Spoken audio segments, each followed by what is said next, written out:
তুই আমাকে পিতা বলে স্বীকৃতি দিয়েছিস? না আমি জানতে চাই তোর জন্ম কোথায় হয়েছে, কি মনে হয়েছে, তোর জন্মের পরিচয় আমার কাছে হলে বল।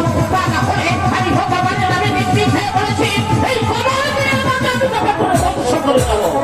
ঠিক আছে পিতা দেবতা, আমি বলছি আপনার শুনুন। বল। আপনি যখন কৈলাস ভবন যাত্রা করেছিলেন এই পাখি পাখি মিলন হয়েছিল, ওই নিমন্ত্রণে আপনার আশা হয়েছিল, ওই আশাটা ছুটে একটু আমি বাজারে যত্ন করবো আপনার নাম দিয়ে কথা বলতে বাস্তবকে আমাকে লালন পালন করে এত বড় করেছি। মনে পড়েছে, মনে পড়েছে, সব কিছুই মনে পড়েছে।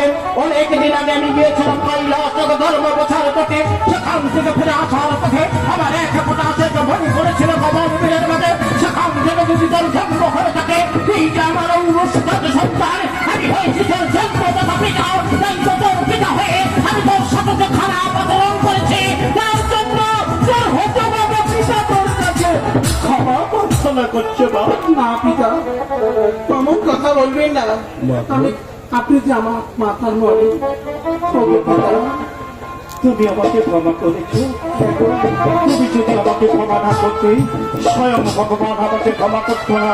আমি দিবাদেব মহাদেব এই পৃথিবীর সবাই আমাকে দেবতা বলে স্বীকার করে, একটি করে প্রাণ খোঁজা দেয়। সেই দেবতা ফুলের বসতে তার কন্যাকে না চিনতে পেরে অনেক কত কথা বলে ফেলেছে। আমি যেতে চেয়েছিলাম সেই কন্যা সকল কুসুমি পাহাড়, আমি যাবো না সকালে ভগবান সকাল বিকাল ফিরে এসে আমি তোমাকে নিয়ে যাবো এই পঞ্চপুর শহরে।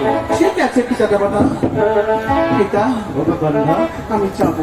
আপনি বন্ধন করো, তুমি আমার পুষ্কর বিস্মর হও। এই থেকে নিয়ে যাবো সেই কৈলাস নগর। এইবার চলুন। ওকে